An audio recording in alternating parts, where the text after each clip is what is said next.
davranışının nəticəsini dərk etmək deməkdir. Həmən nəticələrdən səhvlərindən nəticə çıxartmaq deməkdir və verdiyi qərarlarda belə cavabdehlik daşıması və üzərinə düşən vəzifələrin yerinə yetirilməsi deməkdir. Bugünkü təlimdə biz hansı suallarla qarşılaşa bilərik? Məsələn, məsuliyyət nədir? Uşaqlarda necə izah edilməlidir? Bəzən valideynlər belə uşağı necə məsuliyyətli etməyi, məsuliyyət hissini necə formalaşdırmağı çətinlik çəkir və bu suallardan biri də odur, məsuliyyət hissi necə formalaşır, müəllimin burada rolu nədir, valideynin təsiri nə qədər önəmlidir, sinifdə və yaxud evdə hansı üsullardan istifadə edə bilərik. Bunların hamısını bu günləri izah edəcəm sizə. İlk öncə demək istəyirəm ki, məsuliyyət nə deməkdir?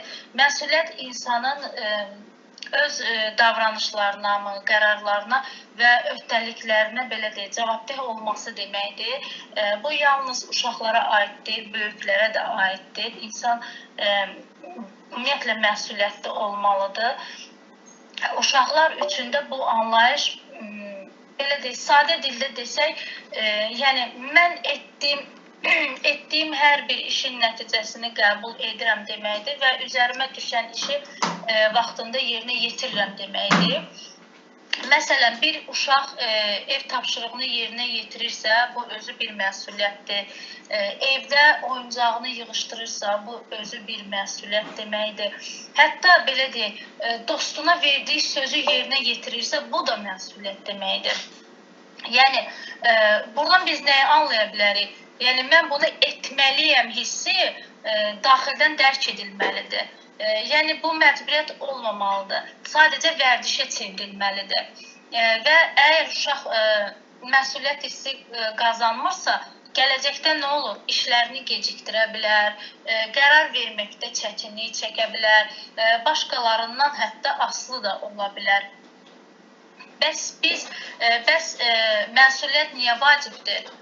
Məsuliyyət uşağın şəxsiyyətinin formalaşmasında ən əsas rol oynayır və bu evdə məsuliyyət hissi öyrədilmirsə, müəllim üçün çox çətin olur.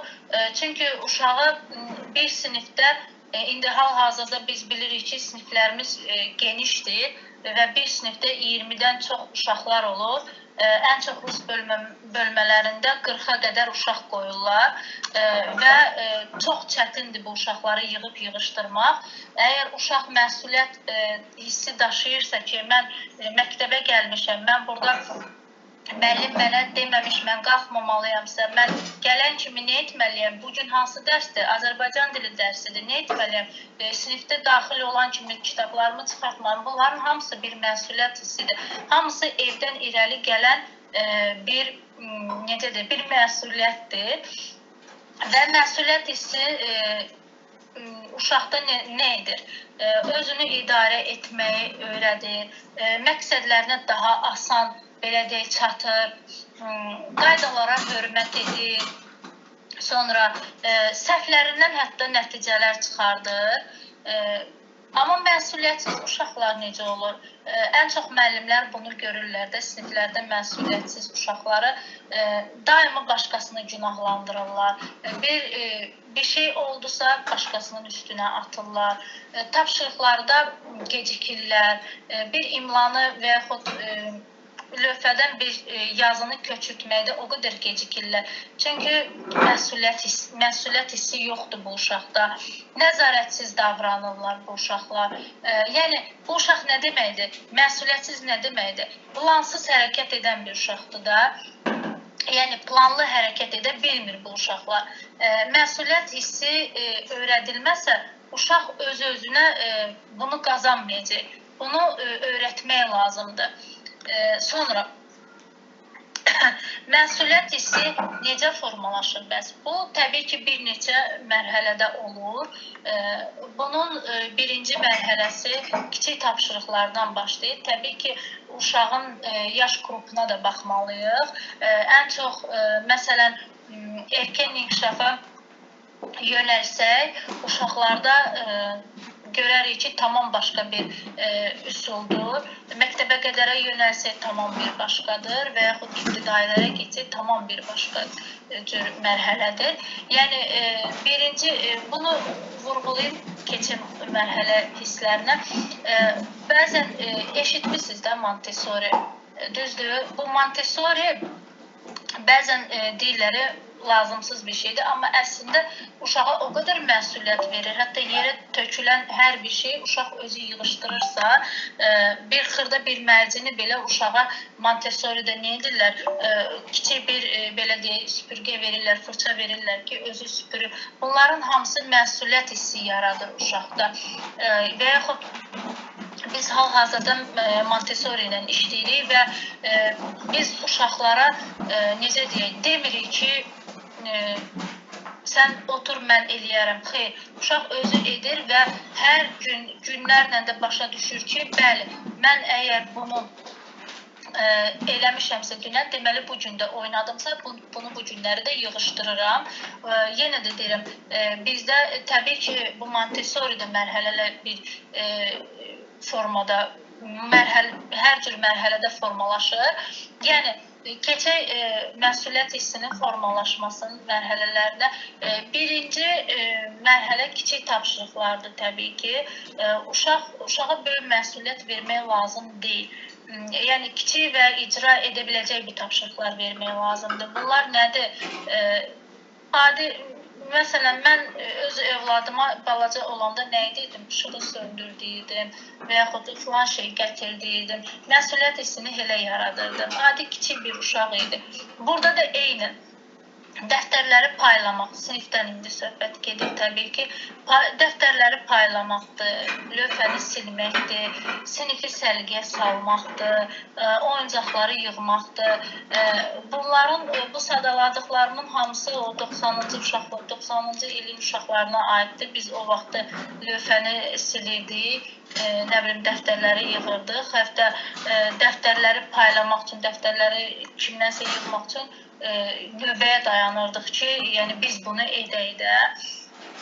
Yəni, o bizə nə etdi? Məsuliyyət hissini yaratdı, bizdə formalaşdırdı və biz indi məsuliyyətliyik hər bir işə. Yəni, bu hisslər nə edir? Mən bacararam hissi yaradır təbii ki, uşaqda. İkinci mərhələ, nəticə ilə üzləşmək. Uşaq etdiyi və etmədiyi bir işin nəticəsini nə edir? Görməlidir də, düzdür. Amma təbii ki, bu sərt bir cəza ilə olmamalıdır. Təbii nəticə belə deyək, olmalıdır. Məsələn, belə deyək, tapşırığı etməyibsə, nəticə olaraq nə olacaq? Qiyməti aşağı düşəcək, düzdür. Və yaxud oyuncaqları yığmayıbsa, nə olacaq? Sonradan həmən oyuncağı tapa bilməyəcək. Çünki onu yığmayıb və götürdüyü yerdən yerinə qoymayıb. Sonra, üçüncü mərhələ. Üçüncü mərhələ tərif və motivasiyadır. Uşağın düzgün davranışı mütləq qeyd edilməlidir. Bu tək məsuliyyətə aid deyil. Ümumiyyətlə, uşaqda çox gözəl nəticəni görmək üçün uşağın hərəkətini deyil, sadəcə nəticəni deyil, uşağın çəkdiyi əziyyət qiymətləndirilməlidir və o uşağa daha da motivasiya olur. Sonra, dördüncü mərhələ, təkrar və vərdiş. Yəni, məsuliyyət, belə deyək, bir dəfəlik bir hiss deyil də, yəni davamlı təkrarla bir vərdişə çevrilməlidir və bunu uşaqda elə bir etməliyik ki, elə bir formalaşdırmalıyıq ki, bu daima onda vərdişə çevrilsin. Bəs burada müəllimin rolu nədir? Müəllim məsuliyyət hissinin formalaşmasında ən əsas fiqurdur, amma mən düşünürəm ki, ən əsas fiqur valideynlərdir. Çünki evdən, ümumiyyətlə, uşağın hər bir hərəkəti, məsuliyyətinə qədər evdən irəli gəlir. Çünki, belə deyək, uşaq günün çox hissəsini müəllimlə keçirir və onu model kimi qəbul edir, onu bilirik. Müəllimin vəzifələri burada nədir? Özü də məsuliyyətli davranmalıdır, özü də qaydalara belə deyək, riayət etməlidir. Qaydaları aydın və sadə izah etməlidir uşaqlara. Uşaqlara ardıcıllıqla nəzarət etməlidir. Ədalətli olmalıdır. Hər uşağa eyni ilə yanaşmalıdır. Mən bunu belə eyni ilə deyəndə hərəkət baxımından demirəm. Çünki uşaqların hamısı fərqlidir. O davranma tamam belə fərqli olur, yanaşma fərqli olur. Amma məsuliyyət hissində, ədalətli olmaq hissində bu eyni olmalıdır. Və təbii ki, ən önəmlisi müəllimə motivasiya olan bir mühit yaratmalıdır.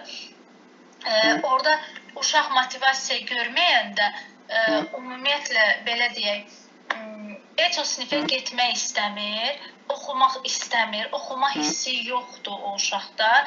Nədən irəli gəlir? Çünki müəllim orada motivasiyanı yaratmayıb və belə deyək də uşaq müəllimin dediyini deyil təbii ki, etdiyi ilə öyrənməlidir də.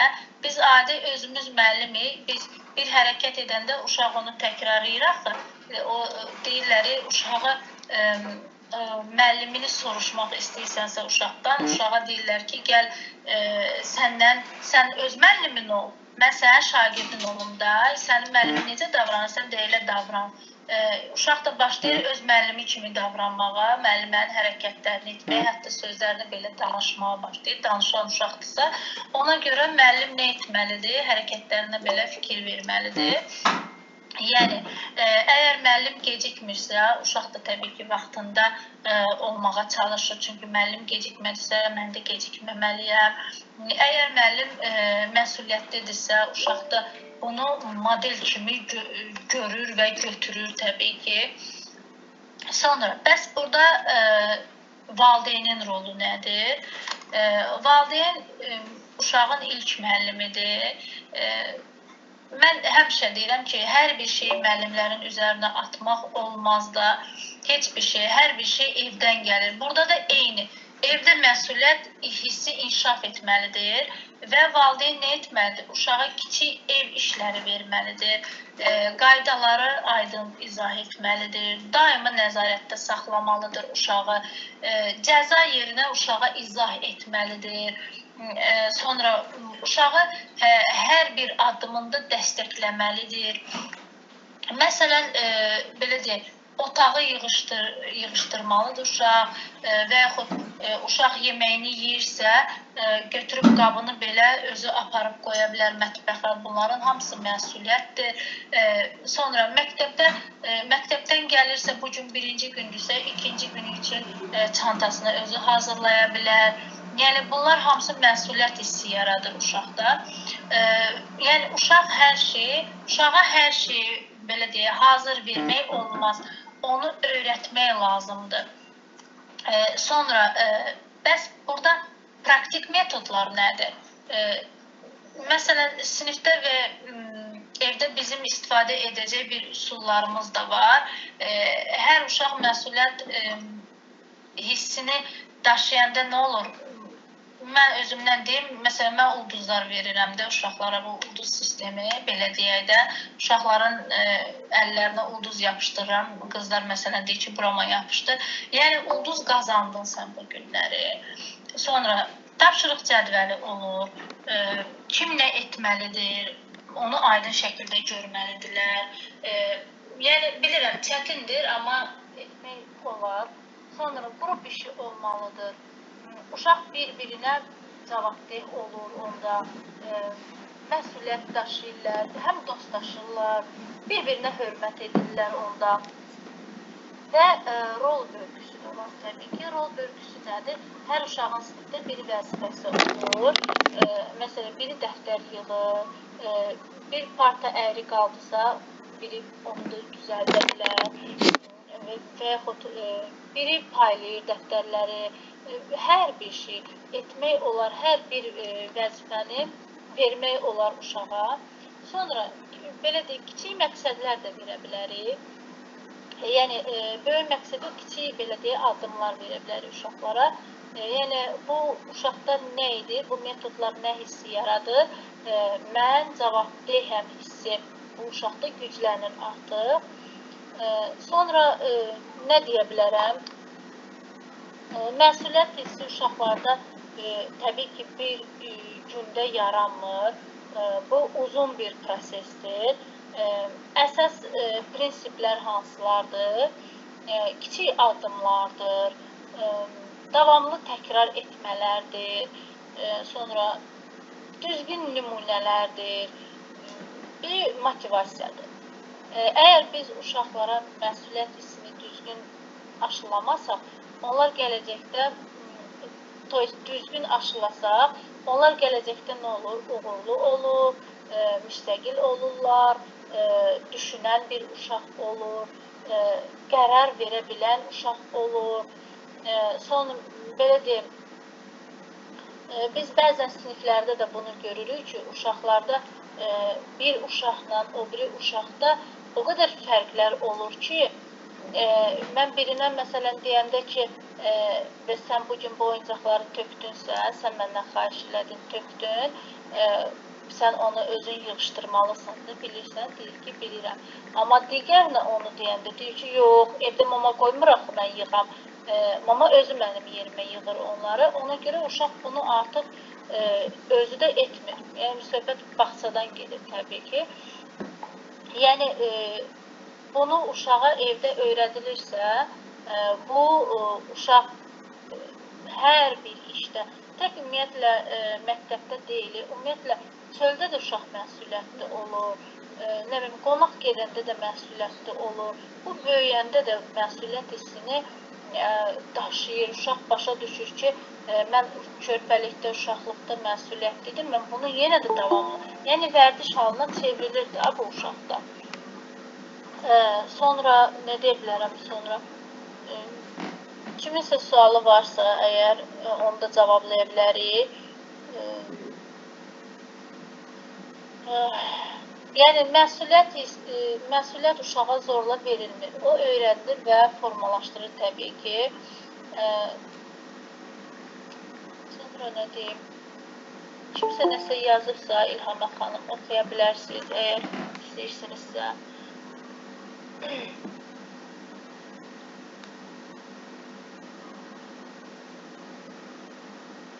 Uşaqlarda bəzən məsuliyyət və dəftərlərdən qulluq etməkdən də ən çox biz bunu məktəblərdə görürük. İndi kitabları yığmaq dönəmidir. Uşaqlarda kitablar belə deyək, çox pis halda da gəlir. Cırılmış vəziyyətdə olur, əzik vəziyyətdə olur. Elə bir uşaq var ki, ümumiyyətlə heç üzlük keçirtmirlər. Yəni, çox pis gündə gəlir bu kitablar. Bu da nədən irəli gəlir? Məsuliyyət hissi yoxdur bunda. Yəni, məsuliyyət hissi olmalıdır ki, mən bunu mənə məktəb veribsə, mən bunu məktəbə geri qaytaracam axı, mən bunu təmiz saxlamalıyam. Təzə saxlamalıyam. Mən təzə veriblərsə, elə təzə də saxlamalıyam. Ən çox da, belə deyil, məsuliyyət hissində mənim ən çox takıldığım hiss hansıdır? Verdiyi sözünü yerinə yetirmək hissidir. Uşaq orada ən çox böyüklərdə də olur o, amma o uşaqlıqdan formalaşır. Əgər uşaqda körpəlikdən o formalaşıbsa, mən söz verdimsə, onu tuturamsa, deməli, böyüyəndə də verdiyi sözü yerinə yetirəcək. Sonra deməli, Elnarə xanım, təşəkkür edirəm. Sözünüzü kəsdim. Aysel, bayaq dediniz ki, kiminsə sualı varsa ünvanlasın. İndi Aysel xanım yazdı ki, əgər uşağın yaşı 14-15-dirsə, ona məsuliyyət hissini necə öyrətmək olar? 14-15 yaşında. Əslində o biraz 5 yaşına gəlməliydi, oradan formalaşmalıydı. İndi 14-15 yaşında uşaq artıq hər bir şeyi dərk edən uşaqdır və onun üstünə nə qışqırmaq olmur. Çünki onların özünün, belə deyək, öz dönəmləri var. O periyodları var ki, ən çətin periyodlardır. Belə deyək də, o uşaq vaxtından o formalaşmırsa, biraz deyək ki, biraz məsuliyyətsiz yanaşacaq hər bir şeyə. Çünki onun, belə deyək də, mən belə sadə dildə deyim, fundamenti əvvəldən qoyulmalıdır məsuliyyət hissinin. Yəni, mən belə cavab verə bilərəm ona. Bəs əgər yoxdursa, onu necə formalaşdırsın 14 yaşında? Əslində... Yəni, onu deyim, kiçik bir adımlarla o yaşda uşağa uyğun deyil təbii ki o. Yəni 14 yaşında uşaq hər bir şeyi bilməlidir artıq, o dərk eləməlidir, həm də ki onu evdə görməlidir. Evdə əgər onu görürsə, məsələn, adi bir şey deyim ki, 14 yaşında bir uşaqdır, o bilməlidir ki, mən yuxudan durmuşamsa yerimi özüm yığmalıyam. Mənim anam gəlib yığmayacaq ki, amma bir şey də var da, elə analar var ki, 20 yaşında, nə bilim, hətta 30 yaşında birinə deyirlər ki, sən yığma yerimi, mən yığaram. Yəni, bunlar nə deməkdir? Hamısı o deməkdir ki, uşağın məsuliyyətsiz, belə deyək, böyüdürür. Çünki bir uşağa sən eləmə, sənin elədiyin mənim xoşuma gəlmirsə, deyiriksə, bu məsuliyyətli olmayacaq. Biz uşağa, ümumiyyətlə, belə deyim də, 14 yaşında, 15 yaşında qız uşağı olsun, oğlan uşağı olsun, fərq etmir. Adi bir mətbəxə gəlib kömək edirsə, bugün ana, mən bunu edim, o da, yox, ərzaqları korlayarsan, sən niyə bunu edirsən, deməməlidir. Hə, elə. Bir yox, bu dəfə əyri kəsər çörək, bir dəfə qalın kəsər çörək, amma o etsin. Yəni, bu, belə deyil, 14-15 yaşında uşaq üçün kiçik adımlar belə başlaya bilər. Yəni, ona icazə verilməlidir ki, o hər bir şey etsin. Əgər ona uşaqlıqda mən bacarıram hissi yaratmayıblarsa, deməli, onu bu yaşında etməlidir. Çünki artıq 14 yaşında, 15 yaşında uşaq həm bıçaq tutmağı da bacarır, nə bilim, evi toz soranlamağı da bacarır. Yəni, bunları etsin. Bəzən biz deyirik ki, biz adi oğlan uşaqlarına, analar bunu deyəndə ki, bugün sən, o vaxtda mən təhsil alanda, mənim qardaşım mənim əvəzimə durub evi toz soranlayırdı ki, mən gedim dərsimi oxuyum. Mənə elə yardımcı olurdu da, sən bugün mamanın dediyini mən bugün eləyərəm sənsə, amma sən təki dərsimi oxudu, dərsindən qalma. Yəni, sözümü nəyə gətirirəm? Ona gətirirəm ki, əgər biz oğlan uşağı belə böyüdürüksə, biz onun əlinə toz soranı veririk, nə bilim, bir dəfə veririk mətbəxdə bir salat hazırladı, özü üçün hazırlayırıq hətta. Bu, hamısı məsuliyyət hissi yaratmaqdır. Nəyə görə? Çünki bunun tələbəlik dönəmi var, bu tək də qala bilər. Biz əgər o əziyyət çəkir onda, amma biz əgər onu elə 14-15 yaşında da bunu edə bilər ki, axı bunun 18 yaşında tələbə dönəmi başlayır axı. Bu 14 yaşında mən versəm, evdə bu işləri görsə, yəni bu məsuliyyət hissi daşıyacaq ki, mən tələbə vaxtında da tək qalacağam. Ailə quranda hətta, indi mən sözü o qadınlara demirəm, qızlarımıza demirəm, adi oğlanlarımıza deyirəm ki, gələcəkdə hətta həyat yoldaşına da belə kömək eləyə bilər, övladına belə kömək eləyə bilər. Yəni, hər bir şey, mən açıq deyim ki, hər şey valideyndən asılıdır. Analar tanıyıram ki, uşağın etdiyi işi bəyənmirlər. Mən də evdə, mən 5 yaşında evdə uşağım var. O yerini özü düzəldir, əyri düzəldir. Tamamilə bir günə qoyub kravatın üstünə. Amma gəlir o qədər sevinə deyir ki, ana, bugün mən sənə kömək elədim, kravatı yıxdım, deyirəm, nə gözəldir, sən mənə necə kömək eləmirsən. O çıxıb gedəndən sonra oturur oyuncaqlarını, mən oranı yığışdırıram təzədən. Amma mənim uşağım artıq bilir ki, mən yuxudan durdum və mən yerimi yığmalıyam. Yeməyini yer aparır. Bunların hamısı nədən irəli gəlir? Bir kəlmə sözdən uşağı motivasiya etməkdən. Motivasiya etdinizsə, uşaq hər bir şey bacaracaq. Bir kəlmə demək ki, sən bacarırsansa, heç kəsin işi qalmır. O işi biz çönüb təzədən 5 dəqiqə sonra da eləyə bilərik, 10 dəqiqə də sonra eləyə bilərik, amma biz onu, zaten onu analar eləyir də, anadan başqa onu heç kəs eləmir ki. Yəni, yox, o pis eləsin, amma əsas odur ki, nəsə eləsin. Yəni mən Aysel xanıma bunu deyə bilərəm ki, icazə verin uşağınız evdə nəsə etsin, özü üçün nəsə etsin və yaxud gəlsin desin ki, ana mən bu gün sizin üçün salat hazırlayıram. Gəlin bir dadına baxın. Yəni mən olanda bir dəfə nəsə pişirmişdim, yadımda heç onu duz da vurmamışdım. Amma mənim atam dedi, o qədər gözəldir. Mən gedəndən sonra onu turlamışdılar. Yəni əsas odur ki, məni o qədər tərifləmişdilər. Yəni mən fikirləşirdim ki, mən nələr eləmişəm də. Yəni uşaq da elədir.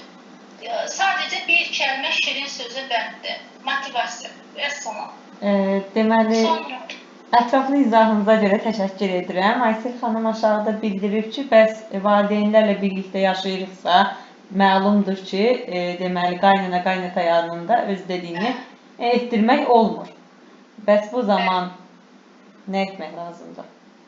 Bu da uşağa yaxşı təsir etmir. O çətin məsələdir.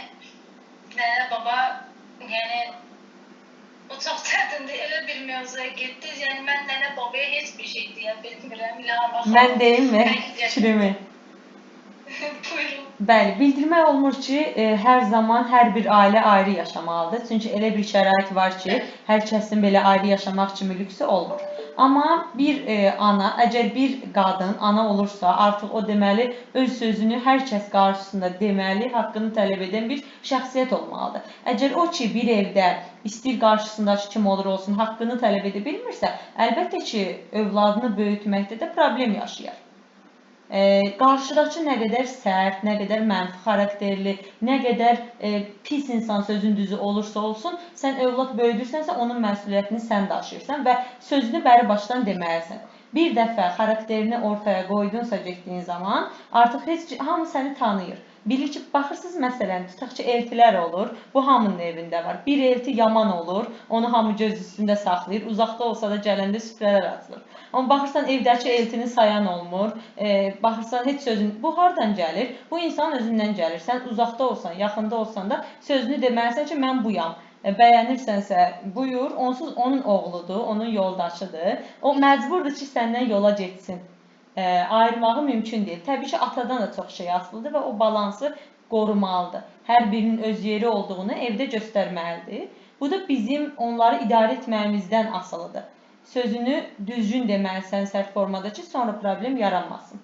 Mən belə düşünürəm çarəsini və 14-15 yaşına qədər onsuz da uşaq evdə hər kəsin öz yerini yığışdırdığını, yəni təbii ki, lazım olduqca, hər kəsin ehtiyac olduqca evi təmizlədiyini, hər kəsin öz vəzifəsini layiqincə yerinə yetirdiyini görürsə, mümkün deyil ki, 14 yaşına qədər məsuliyyətsiz olsun. Evə gəldi, paltarlarını özü yığışdırsa, özü məktəbdə, yəni dərslərini etsə, sən artıq 14 yaşında onu bir böyük kimi yanına çəkib məsləhət verə bilərsən. Ki, bax, sən bu gün bu dərsi vaxtında yerinə yetirsən, sonra da digər fəaliyyətləri, hobiləri istirahət etməyə zaman qalar. Bunu başdan yaradan valideyndir, anadır. Hansı yaşda olursa olsun, o şəxsiyyət böyütmək həqiqətən asan deyil. Bu, böyük bir səbir tələb edir və hər uşaq dünyaya gətirəndə ana sayılmır təəssüf ki, o düzgün şəxsiyyət formalaşdıracaq qədər iradəli, güclü, inamlı, yenilməz olmalıdır ki, uşaq da böyüdükcə evdə bəzi hadisələri görüb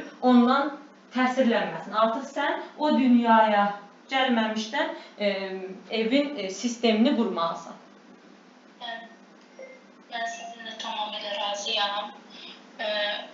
Mən qaynanalı, qaynatalı evdə yaşayan ümumiyyətlə belə deyim, ailələrə heç bir şey deyə bilmərəm. Çünki hər ailənin özünün mühiti var. Elə qaynana var, elə qaynata var. Çox anlayışlıdırlar. Hər bir şey anlayışla qarşılayırlar.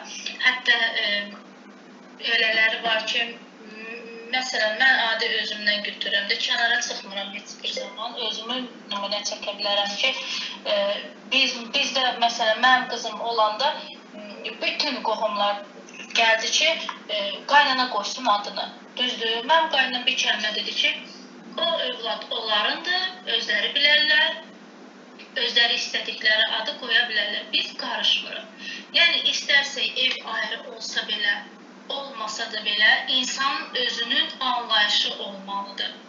Əgər insan anlayışlı deyilsə, yəni istəyirsə evi ayrı olsun İlhamə xanım, xeyri yoxdur. Yenə də qarışacaq, hər bir işə qarışacaq. Bilirsiniz, Həqiqətən. bəli. Mən bayaq belə danışdığım zaman hiss edirəm ki, bəzi üzvlər deyir ki, heç elə olmur. İstəsən belə qoya bilmirsən. Elə valideyn var ki, qəbul etmir. Elə yoldaş var ki, heç cür sənin tərəfini saxlamır. Getdinsə qayıda bilmirsən. Artıq öz valideynlərin səni qəbul etmir. Bu kimi səbəblər çox olur. Heç kim deyə bilməz ki, mən getdiyim zaman elə ilk gündən sözümü dedim, hər şey super olacaq, qaydasındadır. Xeyr. Bu, yəni həyatdır, insanın başına hər iş gələ bilər və sən bir insanı eyni evdə qalmadıqca heç cür tanıya bilmirsən. Amma mən belə düşünürəm ki, sən evlənməmişdən qabaq ən azı bir cümlə ilə belə, bir xüsusiyyətlə belə onun hərəkətini xarakterizə edə bilərsən. Sən bilə bilərsən ki, bu insan yaxşı biridir, yoxsa mənfi xarakterlidir. Və sən övladını ata seçdiyin zaman bunu ön planda tutmalısan. Artıq indiki dövrdə zorla evləndirmək, gənc yaşdan ailə qurdurmaq bu çox nadir hallarda qalıb. Kaş inşallah bir gün tamamilə yox olar. Amma %90% deyərəm ki, əgər bir ana öz övladını ata seçirsə, bunu düzgün formada analiz etməyi bacarmalıdır. Evləndikdən sonra düzələr, o mənə qarşı belə deyil, valideyninə qarşı. Bir insan ki, öz valideyninə hörmət qoymursa, sənin yanında onun valideynlər haqqında, qohumlar haqqında mənfi danışırsa, özünə yaraşmayan bir hərəkət edirsə, deməli bu evləndikdən sonra da belə qalacaq. Yəni mümkün deyil sən onu dəyişəsən. Amma bəzi qadınlar bunu göz ardı edir, deyir ki, əsas sevgidir. Məni sevirsə, demək hər şey həll yoluna düşər, vədlərə inanır. Ondan sonra məyus olur. Artıq bizim təlimlərimizin, təlimçilərin, müəllimlərin buna edəcəyi bir şey yoxdur. Artıq sən bəri başdan seçimini etmisən. Və sən artıq 18 yaş keçmisənsə, bunu düşünəcək bir ağılda olmalısan. Bir yerə qədər suallar verilir ki, elə olmur, amma artıq sən seçimi etmisən. Bundan sonra bizim edə biləcəyimiz bir şey yoxdur. Hər kəs öz xəritəsini özü yazır deyə düşünürəm. Bəli. Bəzən ümumiyyətlə də İlhamə xanım, bəzən ailə quracağın insana da özünə hörməti qoydurmalısan. Əgər sən əvvəldən özünə hörməti qoydurdunsa, həyat yoldaşına deyirəm, həyat yoldaşı sənə o hörməti qoydurdun, o sənə hörmət elədisə, deməli sənə ətrafın da hörmət eləyəcək, onun ətrafı da hörmət eləyəcək. Yox, əgər hardasa sən o zənciri biraz qırdınsa, qadınlarda bəzən olur, deyir, mən yoldaşıma belə çox güvənirəm, belə filan, sizin demişkən düzələcək, belə eləyəcək. Xeyr, elə bir şeylər olmur təbii ki.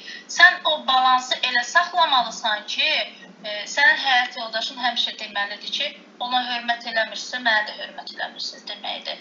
Mən o cümləni, məsələn, şəxsən mən o cümləni 9 ildir mən ailəliyəm, mən onu eşidirəm daima. Yəni, mən onu elə saxlayıram, o kəlmə deyilməməlidir. Yəni, xanımlar bəzən o deyilləri oxunmuşlar belə eləyirlər, xeyr. Tək oxunmuşlar yox. Ümumiyyətlə, qadınlar gərək elə bir hərəkət edir, elə bir addım eləyərlər ki, ümumiyyətlə, gərək elə həyat yoldaşı belə ona hörmət eləsin, tək elə kənardan olmayaq o hörməti. Elə evdə də sənə o hörmət olun. İstəyirsək belə qaynana ilə, qaynata ilə yaşamayaq. Tək yaşayaq, fərqi etmir. O sənə hörmət elədisə, o kənarda da səndən elə hörmətli davranacaq. Yox, əgər o sənə hörmət edir, onun sənə hörmət etməməyini sən bir məclisdə oturmaqla, onun ağzından çıxan bir kəlmə ilə başa düşəcəksən ki, o sənin həyat yoldaşı belə sənə hörmət etmir. Yəni, sən haradasa o zənciri qırmısan ki, o haradasa qırılıb bu. Yəni, mən artıq heç kəsdən hörmət, anasından, atasından, bacısından, qardaşından və yaxud eltidən, yəni hörmət gözləməyim. Yəni, bəzən də kişi müdafiə eləməlidir. Həqiqətən də kişi qadını müdafiə etməlidir. Kişi qadını seçmisənsə bunun yanında, sən onu özünə layiq görmüsənsə, yəni, sən elə eləməlisən ki, yəni, sən daima onun yanındasan, o sənə yaraşır axı. Düzdür, siz yan-yanasınız, siz yaraşırsınız bir-birinizə. Sən ona bir dəfə hörmət eləmədin, 2 dəfə hörmət elə, o qadın gül kimidir də, soğumağa başlayır, artıq sənə yaraşmır da, belə deyil. Və yaxud kişi elədir, kişilər də elə olur. Tək belə deməyək ki, kişilərdən hörmətlidir. Bəzən qadınlarda da görürük ki, bir məclisə düşürlər, məsələn, öz ailə mühitinə qadın düşürsə, zarafata da olsa yoldaşına, məsələn, tamam başqa bir söz deyir, yoldaşı belə qalır ki, bu nə danışır, mənlə belə danışmır da, artıq öz mühitində ki, olmaz. Heç bir şey, yəni hörmət olmalıdır. Ailədə hörmət varsa, üçüncü şəxs ailəyə daxil ola bilməz. İstəyirsiniz bir yaşayın, istəyirsiniz ayrı yaşayın. Fərq etmir. Hörmət olmalıdır. Deməli, mövzumuz öz Hərdən hara xəttindən, məcrasından çıxdı. Deməli, Elnarə xanım, Elnarə müəllim, bir fikir də bildirim. Deyirsiniz ki, yoldaşı öz qadınını hər zaman müdafiə etməlidir. Öncə qadın özünü müdafiə etməlidir.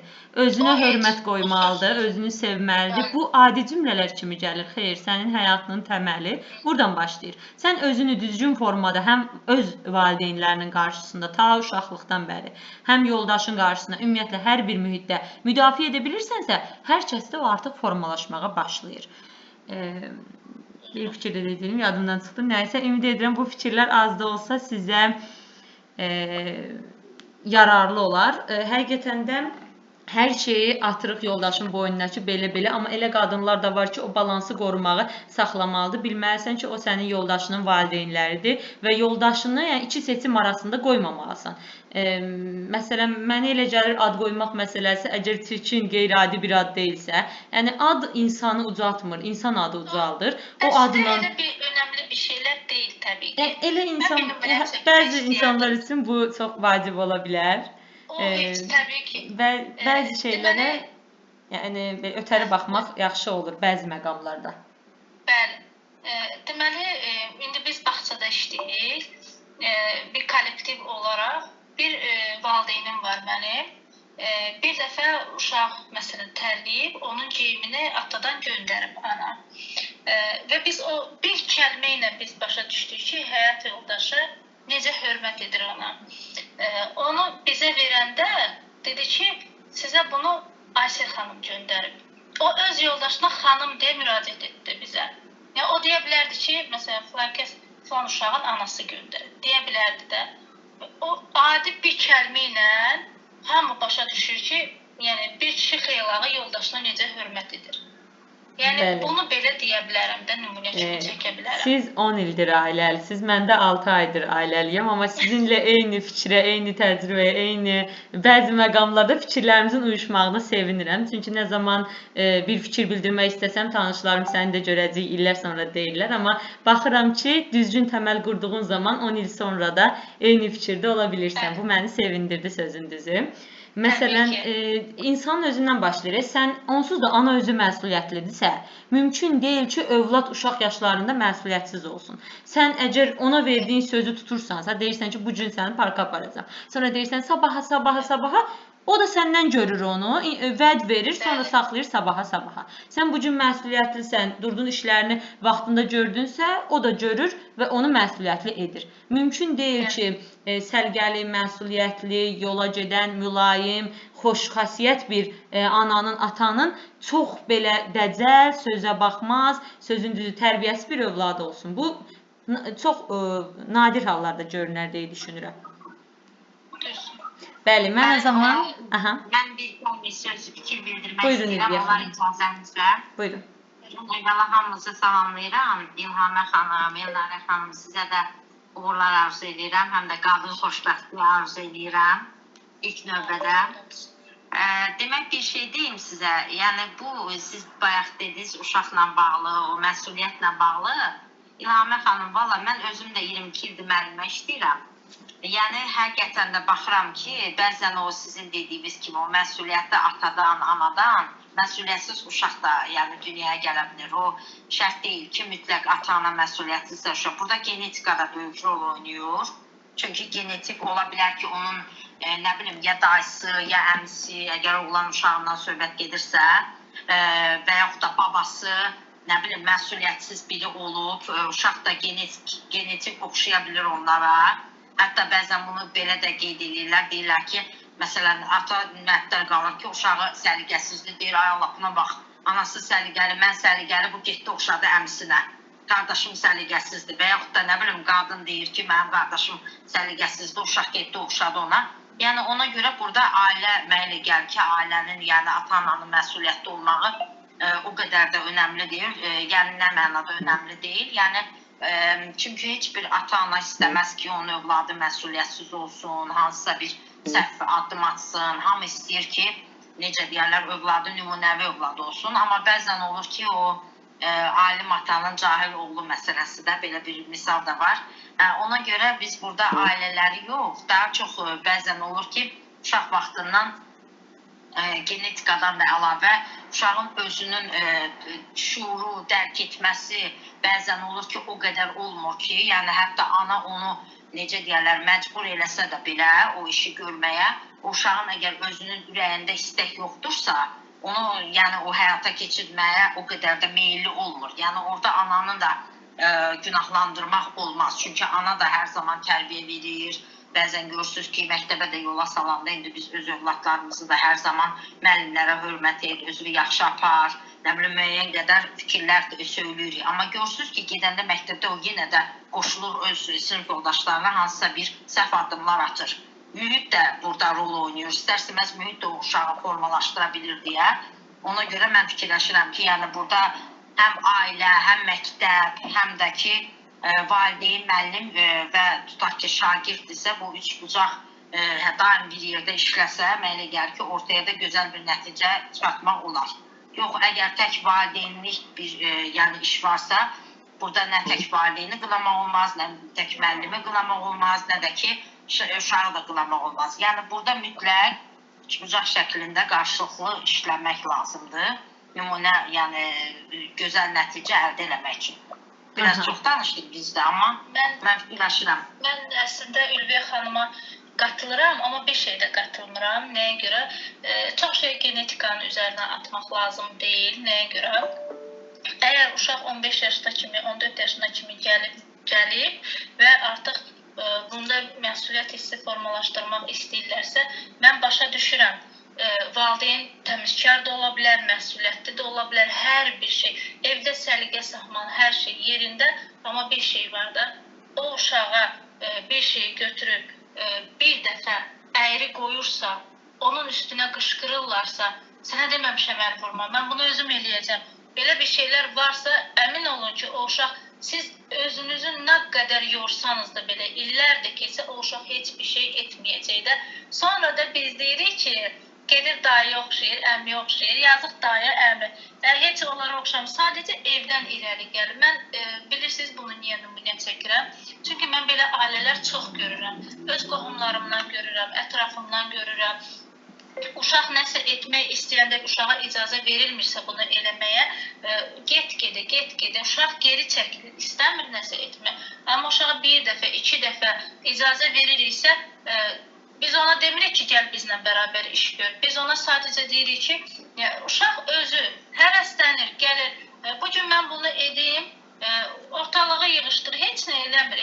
Elə belə yığışdırmış kimi göstərir, amma gəlirsiniz ki, vau, nə gözəl eləmişsən, sən çox gözəldir, çox gözəl iş gördün, mənə də çox köməyindəydi sənin. Yəni, biz bunu deyiriksə bir ana olaraq, yəni, mən bir dəfə, iki dəfə desəm, mənim uşağımda mən bilirəm ki, artıq bu məsuliyyət hissi formalaşır. Mən şəxsən evdə bir kəlmə deyirəm ki, indi biz müəllimik, hamımız çox işi çatdıra da bilmirik. Mən bir dəfə desəm ki, evə, məsələn, adi desəm ki, nənə gəlir, mənim uşaqlarım yoxdurlar ortalıqda.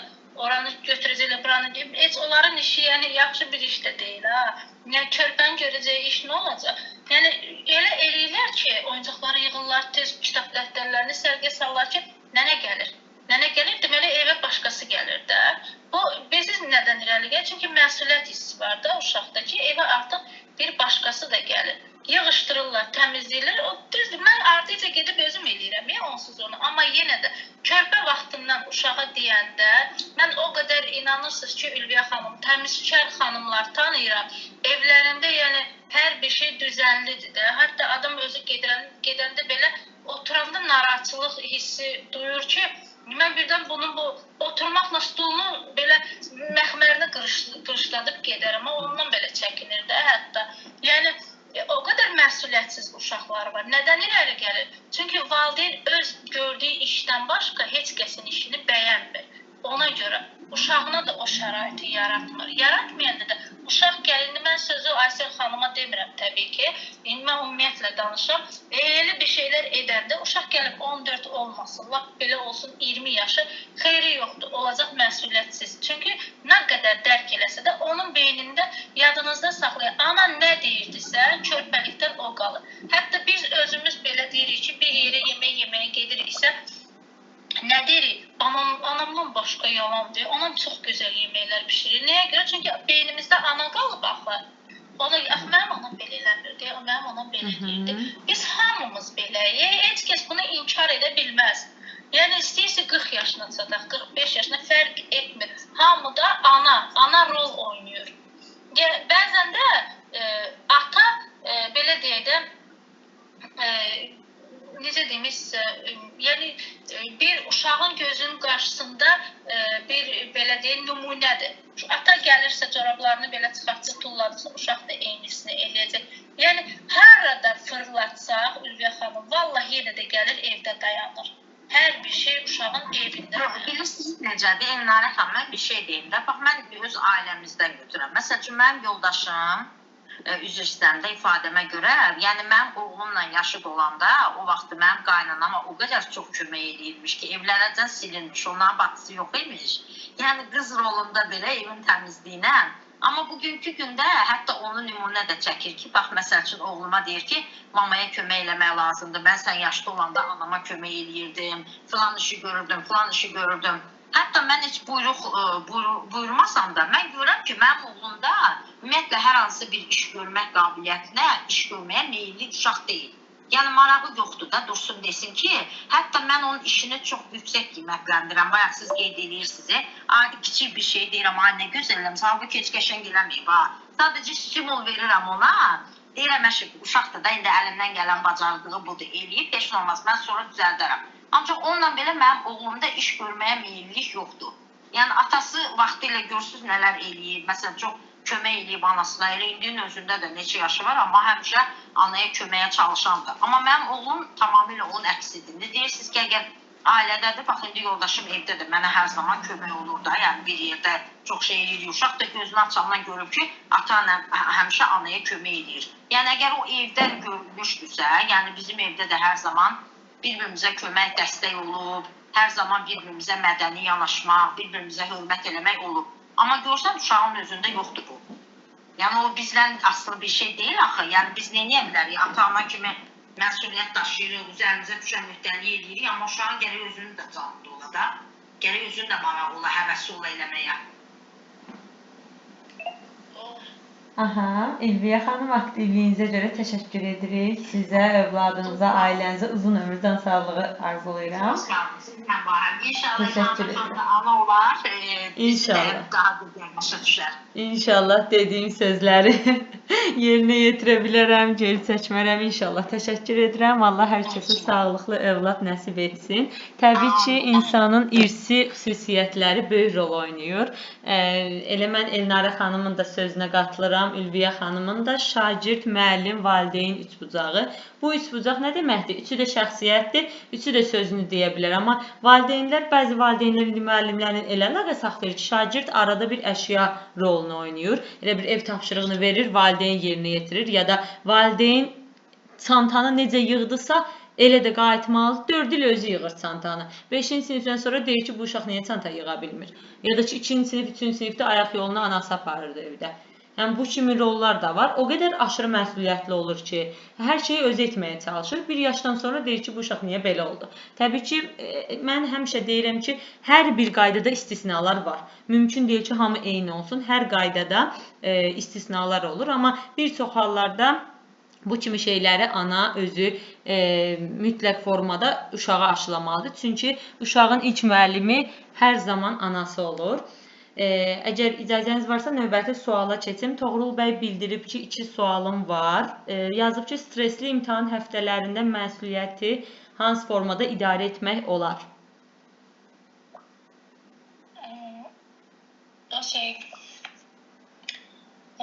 Pomodoro metodu deyirlər belə. Bəli. Dövriyədə. Görmüsünüzmü o metodu Toğrul bəy? Rəydə yazsanız ya da bildirsəniz yaxşı olar. Buyurun O Elnarə xanım. metod çox gözəl metoddur. Məsələn deyim 15 dəqiqə oxuyuruq, 5 dəqiqə saxlayırıq. Yenidən elə biz həm stressimizi ata bilərik, həm oxuduğumuzu anlaya bilərik. Biz nə qədər də imtahana getsək belə, oturub kitab üzərindən nə qədər də oxusaq, biz özümüzə fasilə verməsək, biz o oxuduğumuzun hamısı boşa gedəcək. Kitab belə eləməklə deyil axı. Biz anlamalıyıq onu ki, biz nə oxuyuruq da. Ona görə özünüzə lap belə yarım saatdan bir fasilə verin ki, amma telefon əsas odur ki, sosial mediadır, telefondur, bunlardan hamısı uzaq olmalıdır. İmtahana gedən adam həqiqətən də texnologiyadan biraz uzaq durmalı. Mən başa düşürəm, hər bir şey hal-hazırda texnologiya ilə bağlıdır, bütün məlumatlar. Amma bir insan bir suala görə